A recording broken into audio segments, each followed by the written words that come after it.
Täna vaatame, kuidas motiveerida autojuhte ökonoomsemalt sõitma. Transpordis on tavaliselt kaks suurimat kuluartiklit, milleks on siis kütus ja tööjõud. Vaatame, kuidas vähendada kütusekulu läbi sõidustiili analüüsi. Selleks valige ülevalt paremalt nurgast rakendused ja iDrive Safe. Avaneb eraldi aken. Liigutame kõik masinad paremasse lahtrisse, et programm saaks sõidustiili analüüsida. Valime perioodiks 1 kuu. Iga masina taga on seaded, kus saab siis valida, millise sõidukiga on teil tegemist. Näiteks siin on meil valitud, et tegu on väikse bussiga, kui on tegu sõiduauto või veoautoga, saab selle siin kirja panna. Saab ka ära määrata, kuidas me hindame, kas leebe, normaalne või range hindamine. Hetkel on meil jäetud normaalne hindamine. Kui programm on sõidustiili analüüsi teostanud, siis saame hinde järgi panna grupeerima, et näha, milline masin on siis kõige kehvema skoori saanud ja millised masinad on siis kõige parema skoori saanud. Kas antud tabelist hakkab silma juht, kes vajaks täiendkoolitust?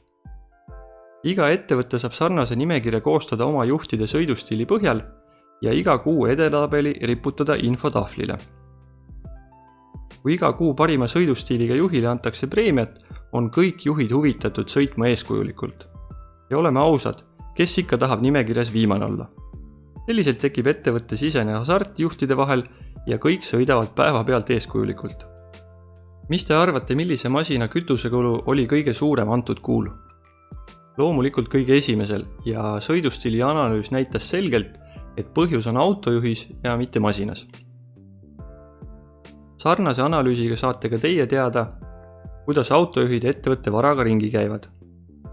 Kui antud firmale seda analüüsi näitasime, olid kõik üllatunud analüüsi täpsusest ja samas kinnitasid, et kõige parema tulemuse saanud juht käib ainukesena õhtul oma kaubiku lapiga üle ja kõige kehvema skoori saanud juht oli hiljuti neile tööle tulnud, kes oli siis varem Soomes töötanud ehitajana ja oma sõnade järgi siis ta Tallinnat väga hästi ei tundnud.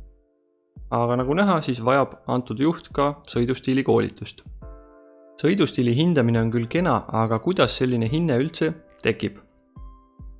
Kui soovite detailsemalt masina lahti võtta, klõpsake siin peal, avaneb all eraldi aken ja võtab terve kuu sõidud lahti. Iga tulp siis näitab ühte sõitu. Mida madalam tulp, seda madalama hinde on autojuht saanud. Nagu näete, siin on saanud 5 võimalikust punktist 4,1. Kui me võtame siit kõrgema tulba, siis on näha, et 5-5, siin rikkumisi ei ole olnud. Aga võtame siis hetkel kõige kehvema sõidu, kus on saadud siis 2 punkti võimalikust 5. Ja kui me siin peal klõpsame, siis me näeme ära, millised rikkumised on antud teekonnal olnud. Siin on olnud pidurdamine, saame siin sisse zoomida.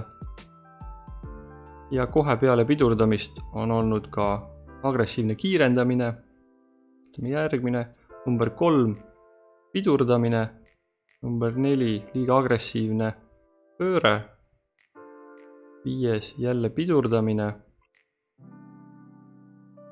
6, agressiivne pidurdus, 7, jälle kiirendus.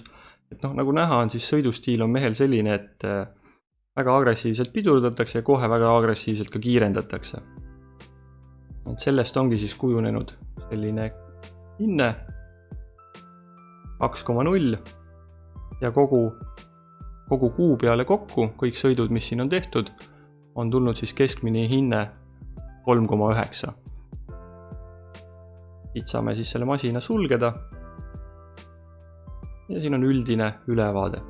Aga nagu näha on, siis see kaubik 05 oma hindega 3,9 eristub teistest juhtidest päris märkimisväärselt. Teistel juhtidel on kõigil üle 4, aga sellel juhil on alla 4. Kui arvate, et kütusekulu on liiga suur ka teie ettevõttes, siis võtke kindlasti ühendust, sest sõidustiili analüüs on vaid üks osa CarCops masinapargi halduslahendustest. Lisaks jälgime tühikäigu kulu ja tankimisi teie ettevõttes, et saaksite GPS-lahendusest maksimaalselt kasu. Pange GPS-info kindlasti enda ettevõtte jaoks tööle. meeldivat kasutamist!